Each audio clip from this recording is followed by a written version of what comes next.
Now I see that he who trusts his enemy will have cause to regret it. The king also had in his company James Douglas, who was bold, wise, and prudent. Sir Gilbert de la Haye, also Sir Neil Campbell, and others as well, whose names I can't give. They spent many days as outlaws, suffering hardship in the mountains between the Tay and the Dee, eating flesh and drinking water.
Hello once again, folks.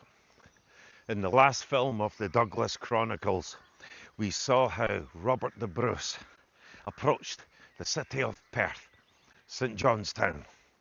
And in that town were holed up Sir Aymer de Valence, many of the Scots in opposition to Robert Bruce, and a retinue of English with orders to raise the dragon and bring down this outlaw king. De Valence reclined to do battle with Bruce that very day, but he said he would meet him on the morrow. So Bruce has retired 6 miles away, here in Methven Woods.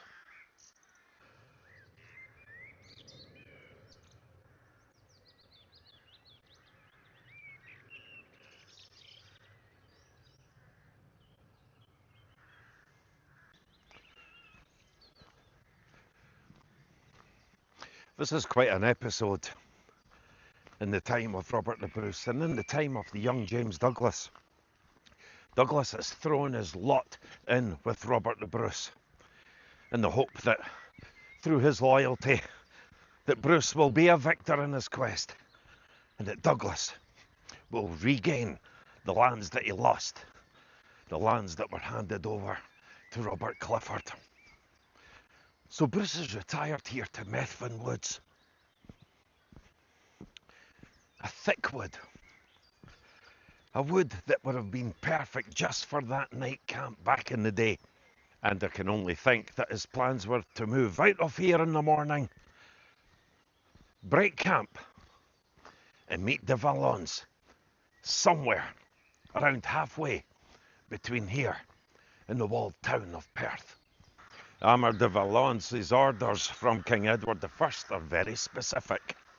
No quarter is to be shown to Bruce. On the side of Aymer de Valence and the English is Ingram de Umfraville. He held lands at Dunipace, just outside Stirling. Much of the common support, the family of John Comyn, are obviously with the English and anti-Bruce Scots. But a showdown is beckoning. This would be Douglas's first, to our knowledge, encounter in battle. But it would not go the way in his wildest dreams he thought it would. It's reckoned that King Robert the Bruce had somewhere in the region of 4,500 men under him at this point. That's likely an inflated number. It may well have been between 2,000 to 3,000 men. But in any case, to make camp, first and foremost, what's needed is water. Water for the horses, water for the men. And rather than go into the wood, into the depth of the forest, near the River Amond. Bruce is going to take the high ground here, because it can accommodate his troops.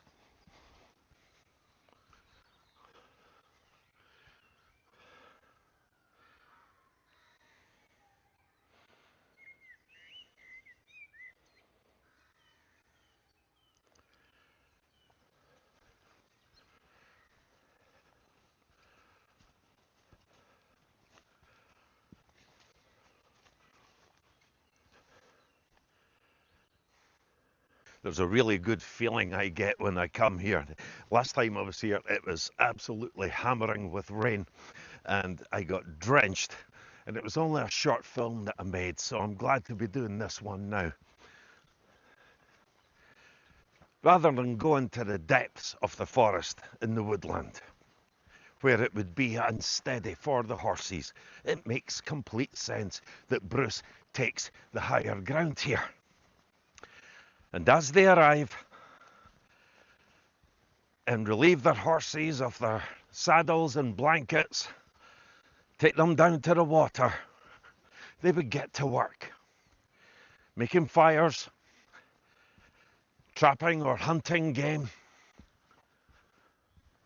and working out. I'm sure the only talk of the day was working out what they were going to do with de Valence and his force the very next day.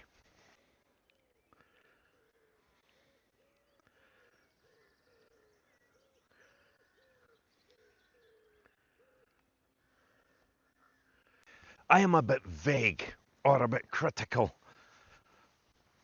with what some of the chroniclers tell us here. They told us that Bruce failed to put pickets out when they broke camp. And the rationale is that he trusted Aymer de Valence at his word, that chivalry played a part here. He knew Aymer de Valence, he knew him well. And so he took him on his word, and he failed to put pickets out. And that would be his undoing. Robert the Bruce was no fool. He wasn't a stupid man. Yes, he was inexperienced in managing a large force. He was inexperienced in battle. But he wasn't stupid. He knew, after committing sacrilege at the altar of a holy place, the excommunication was well on its way. He knew that that was intolerable, that he was safe from no hands in the entire country, and that King Edward I, incensed at taking his royal castle in Dumfries and crowning himself King of Scots, would have raised the dragon against him. Bruce was, if anything, not a stupid man, but he was inexperienced to this point as to military affairs. I personally don't believe that he took de Valence at his word, meaning chivalry. The Earl of Pembroke declined to fight. What could Bruce do but retire in front of the gates? Some say it was Ingram de Umfreville, John Barber says that, who persuaded de Valence not to fight that day outside Perth, but to challenge Bruce in the morning.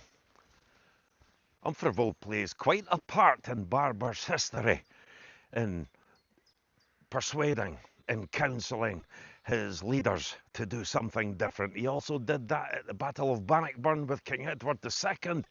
He invited King Edward II to the proposal that if the English retreat, the Scots will go to plunder, then they can regroup and charge. Then King Edward II replied, I will not do that. I will not back off from the Scots.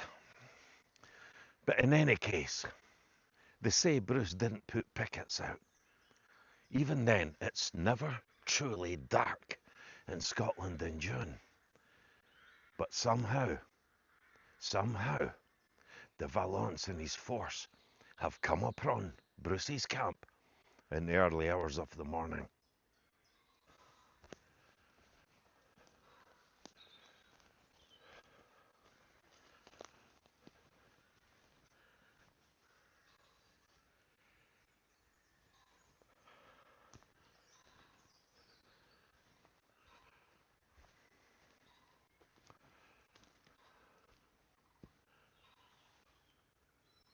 The camp would likely have scattered over a larger area, not so much staying close together. And it's said that young Douglas exerted himself well, that he was a keen young man, that he'd be off fetching firewood, making fires, hunting and preparing food, and he played a very active part in that, as well as being at the king's side. Remember how young James Douglas is here. He's a young man, and he's not yet the stuff of legend.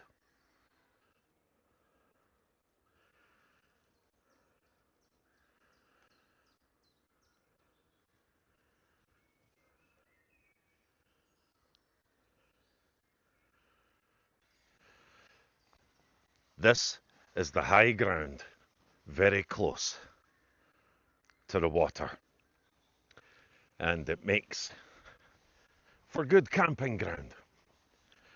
I mean, you think of how close Bruce's army would have to be to the water. I mean, we forget just how vital that is. They're not going to trek a long distance for water. Horses need water. And this is the immediate ground, which is perfectly suitable for Bruce's camp. It's so peaceful out here. And even although there is some modern development, it's scattered. So it gives you a really good sense of place, of what the place would have been like all those centuries ago.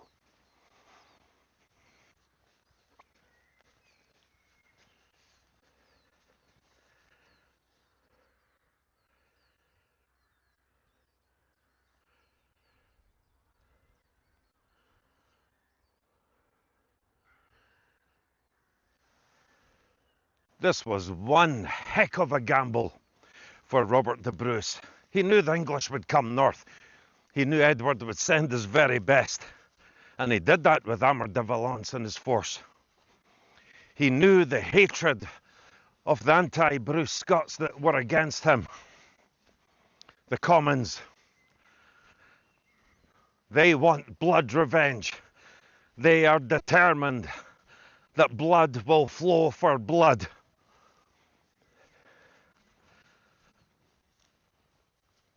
The Commons have powerful family ties. The MacDougals, for one, and you will hear not the last about the MacDougals in this film. But this is great just to be here in the area back in the month of June 1306, where Bruce and his followers set up camp. I wonder how easy they felt. They must have felt reasonably secure. For argument's sake, let's say they did have 2,500 to 3,000 men. They'll feel quite secure with that number as long as they've chosen a good campsite. They would have looked. They're maybe inexperienced, but they're not stupid. They would have looked for possible ambush sites, anything like that. They would have considered the ground. That is what I'm getting at. Maybe he did fail to put pickets out. Maybe he didn't. But one thing is for sure. Once they settled down to eat and gather round the campfire that night, that would have been the only conversation that was going on amongst everyone. And the young James Douglas, in his first true dangerous adventure, would have been soaking all of that in.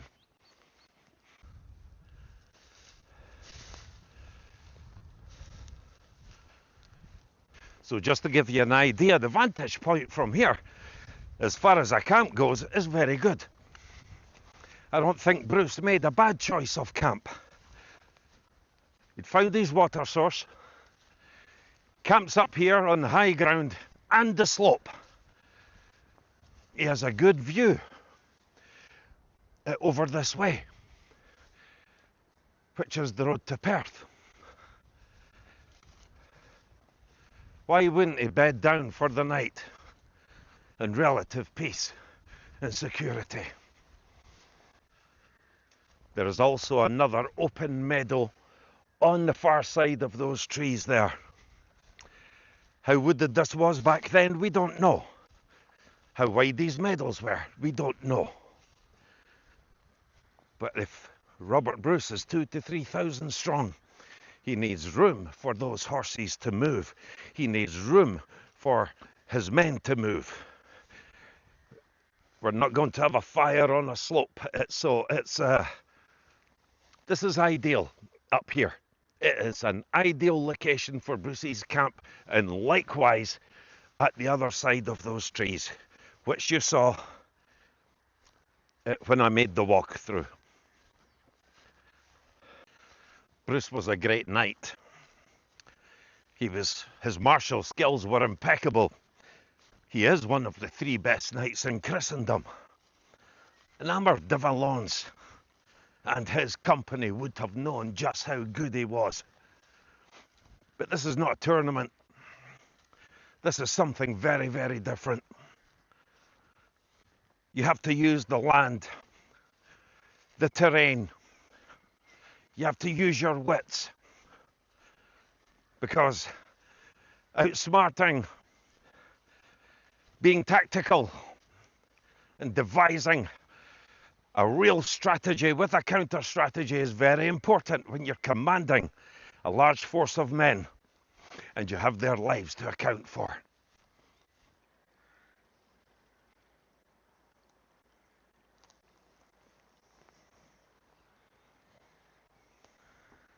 King Edward's force was more than capable of doing the business. He had very able commanders, very experienced, veterans of campaigns, and their army were confident. If Aymer de Valence had, as they say, 3,000 experienced, good, battle-hardened men, are a lot more effective than a force double that strength who are inexperienced. Bruce would be under no illusions as to the quality of opposition that faced him.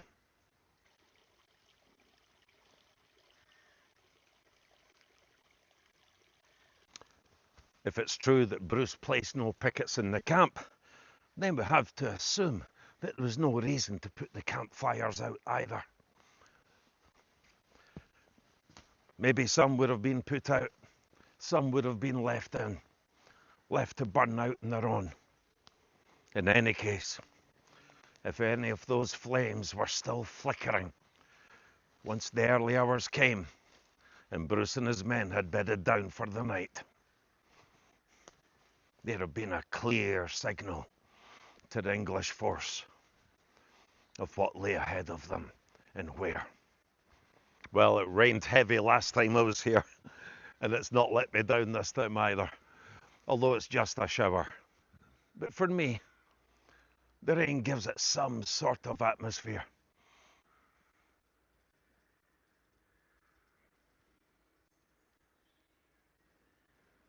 Surprise. Surprise was the strategy of Aymer de Valence as he was about to fall upon the Bruce camp. The English force left Perth any time after 2:33 a.m. It wouldn't have taken them long to travel the 6 miles to get to here. It was vital that they got close to the camp undetected. I think with that amount of a force, yes, generally they would have stuck together. But I think the camp may have scattered a bit as well. But if they did, those who were at the very perimeter, on the very outskirts of that camp, de Valence would have sent a quiet patrol ahead of archers, of foot soldiers. Then they would have slit their throats while they slept.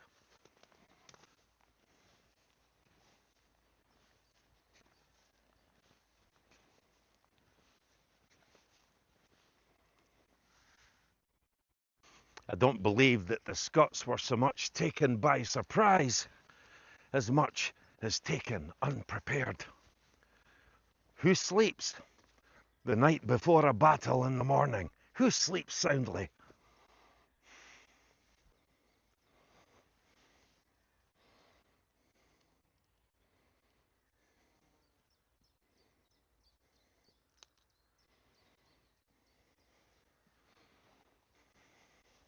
When we speak about experience, Bruce wasn't alone. He did have experience all around him. Simon Fraser was with him, the veteran of all the Scottish Wars of Independence. He also had Alexander Scrymgeour, the standard bearer, Neil Campbell, David Dench-Martin, James Douglas, his nephew Thomas Randolph, Hugh and Gilbert de la Haye. Bruce had a faithful following here at this point. I think they were just unprepared, not in a deep sleep, but I don't think any of them contemplated what was about to happen. I can imagine as the last of those flames flickered in the fires, that there was an uncanny silence over the land. Then all of a sudden, without warning, the first of the arrows came into the camp, volley after volley penetrating the camp. The first of the screams went up as those wounded cried out in pain, which roused the rest of them to be awake. To arms, they would call. But after the archers would come the foot soldiers, or the archers themselves with their short daggers and swords. And not far behind them, in full force, upon the high ground, would come de Valence and his horsemen, his light cavalry, cutting through the unprepared camp of the Scots, smiting and scattering them as they went, until many of them just ran for cover to the closest place at hand. I believe young James Douglas, just for reasons of security, and seeing Bruce as an older brother type figure, would have stuck close to him, and he would have been roused along with Robert Bruce. Bruce, all of a sudden, was under enormous pressure, coming from all sides, from all around him. Philip de Mowbray actually got a hold of Robert the Bruce, and he was known to shout out, "I have the king! I have the king!" To his rescue came brother-in-law Christopher Seaton, who managed to prise Bruce loose to fight again. Bruce would mount. 3 times he would mount. 3 times he would be unhorsed, while the screams of his camp and the rampage of the English ran all around him. This was no pitched battle. This was not in Robert the Bruce's plans. This was not even an even fight. This was a massacre, a rout, and the king was on the run. I have visions in my head of men escaping from the high ground, being half prepared, half dressed, and making for the sanctuary of the woods and beyond. Some of the commanders are trying to gather those by their sides because they're more effective in groups. Bruce is shouting, to arms, with me, with me. But the rest scatter, and those that scatter on their lonesome are easy pickings. Douglas's first taste of battle would be on him before he knew it. And with the king being such a target, men would have been drawn to him like flies. So Douglas would have his first experience in dispatching his enemies. This is an all-out rout. It's bloody. King Edward wants the trophy that is Robert the Bruce. He may not have cared whether Bruce was killed in this battle or not. But he'd have wanted his head, for sure. But if Bruce is alive, so much the better.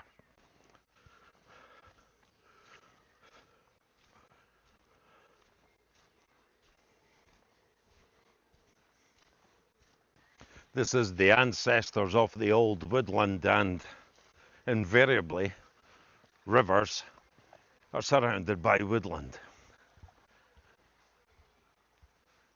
Lots of steep embankments, lots of escarpments, very dense with trees. No place to camp out with horses.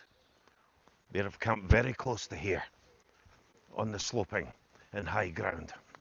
It is said that Sir Simon Fraser helped Bruce onto his horse on at least one of those occasions. But for Bruce to be on horse 3 times and successfully mount later shows just how close to the brink he came to being captured, and his cause would not have gotten off first base. I like to get off the beaten track, and I'm positive I came up here last time I was here. But it just gives you another view of the high ground. To me, the only sensible place that Bruce would have chosen to make camp. And here we are, folks. This is us up on the high ground to where I believe is the strongest location for the camp of Robert the Bruce in June 1306, prior to the Battle of Methven.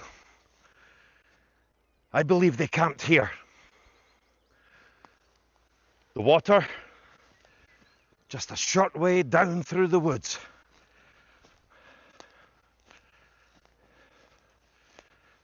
The camp would have stretched over that way.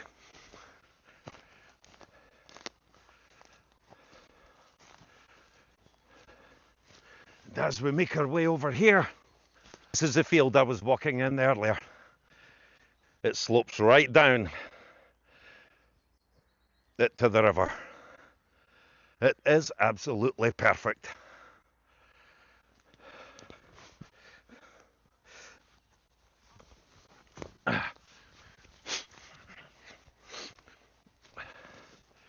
I think it's very strong here that this was Bruce's camp.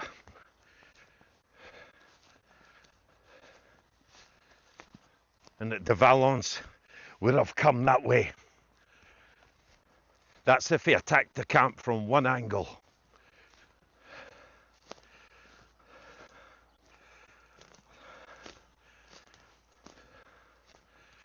But here we are. I believe that this is the site of the battle, if you want to call it that, the rout of Methven.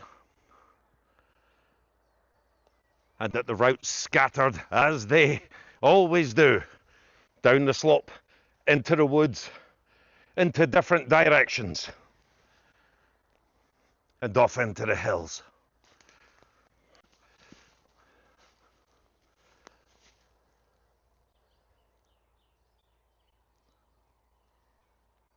Maybe someone's poor dog. I don't think de Valence would have sent a heavy force of light cavalry into the woods, but quite a number of archers and foot soldiers, followed by the light horse. Sometimes the more you have, the less effective it can be. But somehow Bruce and his retinue, Douglas included, managed to form a phalanx, an arrowhead. They managed to get mounted, and they managed to escape this battleground and disappear into the early hours of the morning.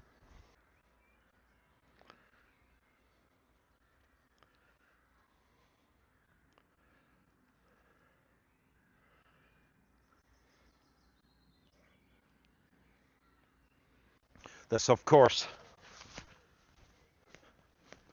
is the worst possible start for Robert the Bruce as new King of Scots. He has more people against him now with his army in tatters than he ever had.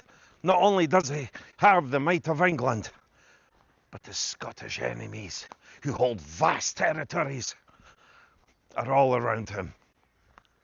And the net is closing. It would be a small army compared to what he had that Bruce left with. But there'd be some notable absences. Sir Simon Fraser was missing. What happened to Sir Simon Fraser? His nephew, Thomas Randolph, captured. Among the others to be captured would be Alexander Scrymgeour, the standard bearer. Scrymgeour, the hereditary standard bearer, held the standard for Wallace at Falkirk. He'd been friends with Wallace since their days in Dundee. He is captured. No quarter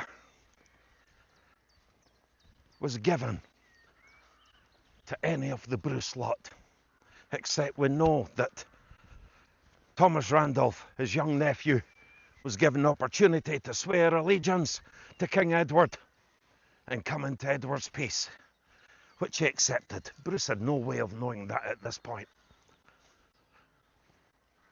But he still has his brother, Edward Bruce, a great fighter. Not the incompetent that people make him out to be. Young James Douglas escapes this rout, and he's at Bruce's side. Neil Campbell escapes. Gilbert de la Haye is with him, but Gilbert's brother, Hugo, is taken.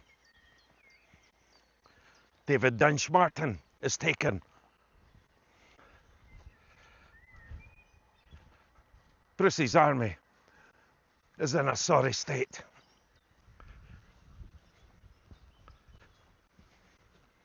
I have always wondered what the mood of the men in Bruce's company was like as they left this rout behind them. It wasn't an easy path by any means from here on in, and the odds were very much against them. It was a snowball's chance in hell that they had. Did the men feel cursed? Did they feel that with excommunication on Bruce looming and the sacrilege committed, that the hand of God had turned against them? Did they believe that in a superstitious age? I'm sure Bruce's mind would recollect the sayings of his wife Elizabeth, that we will be king and queen but for a summer. How those thoughts must have echoed around in his mind. I believe that we are walking in the most plausible location that was the Battle of Methven. We know it was very near here, and the stone is but a few yards away in the wood. I spoke about the mood of the men as Bruce, his brother, and his comrades, because they were all brothers in arms, rode off into the Scottish wilderness. Did they groan?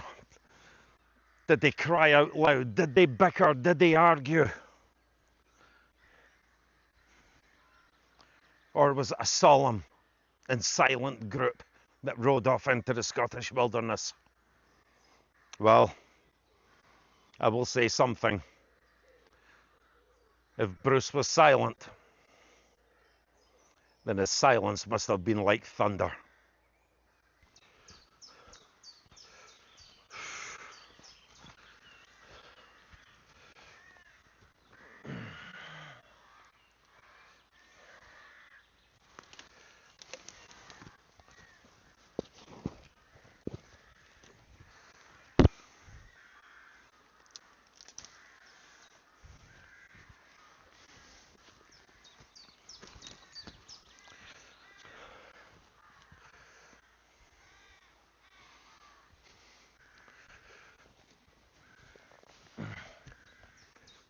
Battle is a terrible thing, and in times of war, and in times of where you're resisting an invader,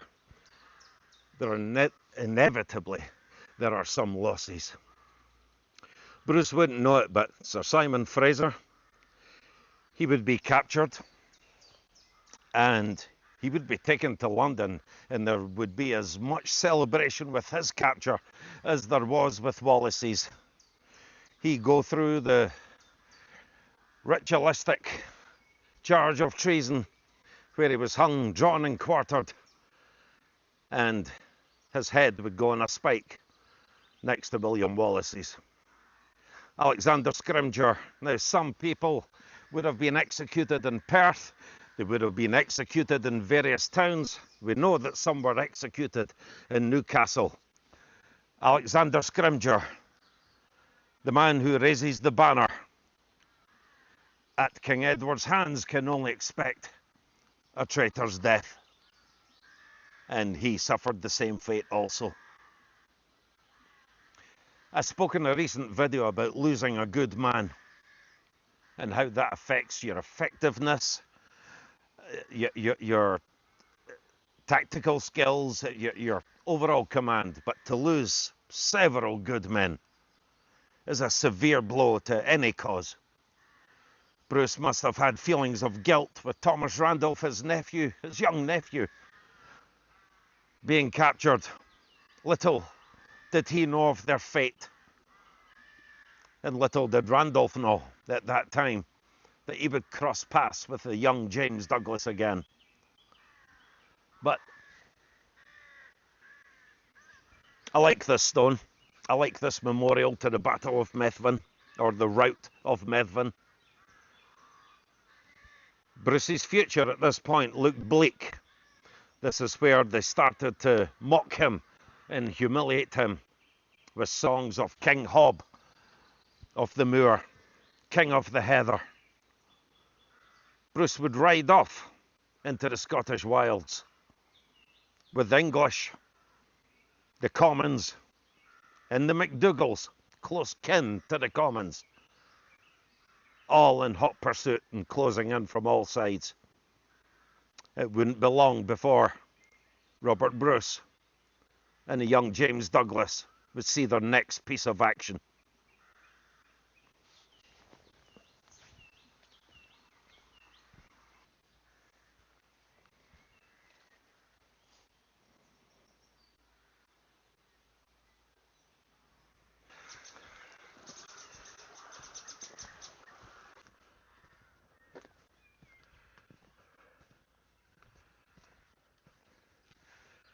It says a lot for young James Douglas in coming through this battle. We know Randolph, who would be of similar age, was captured.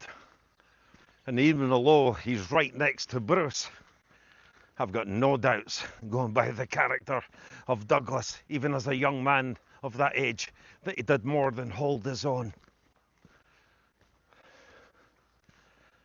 Battle is not the same as sparring.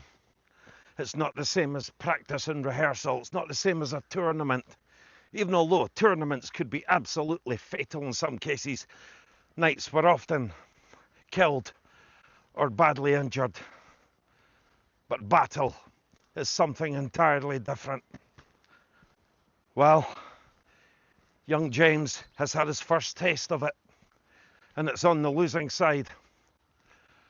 Robert Bruce is king.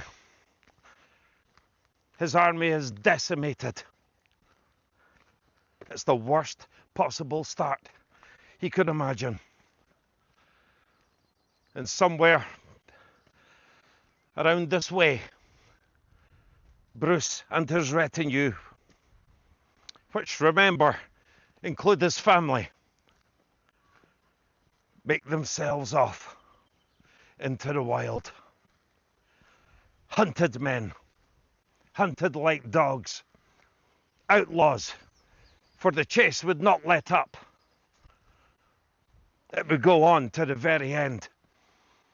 We know Edward Plantagenet was a thorough man, and he wanted results. Bruce on the loose was not an end result for Edward by any means.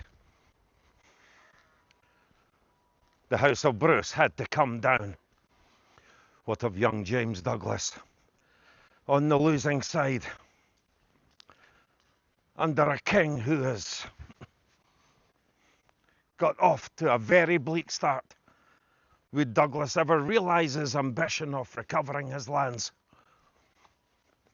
He had to have faith in Robert to some degree. But I think they all knew that the odds were very much against him.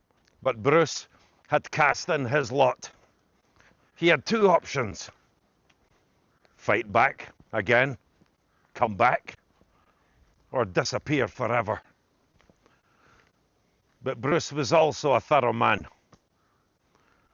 as Longshanks would find out in the months to come. And so, fleeing from Methven, the young James Douglas, in the company of the completely disconsolate King Robert the Bruce, King of the Heather, would head off into the distance. Douglas, at the tender young age, would not yet be such a known name on English lips. But in the months and years to come, his name would reach legendary status, and he would strike fear into the heart of his enemies. So off they rode into the distance, and unknown to them, future trials of the grimmest sort.